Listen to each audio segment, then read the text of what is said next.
Today we're going to install this new evap purge valve. There is the part number on this 2015 Ford Explorer. Just made a video removing the old one, and it looks like we have to assemble this one here. So first thing we're going to do is insert this O-ring right at the bottom and center it right in here, just like so. Next, what we're going to do is grab our bushings. Looks like the short side is at the bottom, and we'll insert them just like so, and we'll insert the metal clips. Same thing to the other side.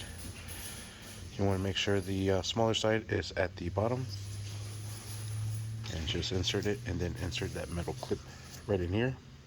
Alright, and it's ready for install. First thing we're going to do is insert it right inside the evap line here.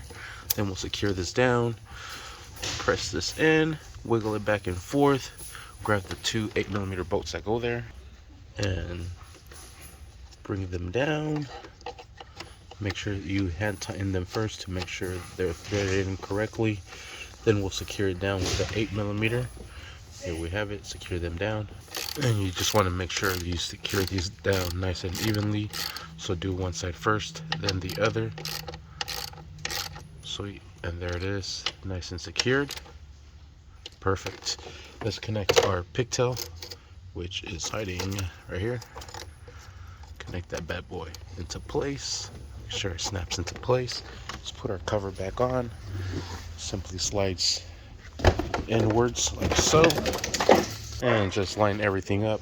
Press this down, press that down, or twist it into place to secure it.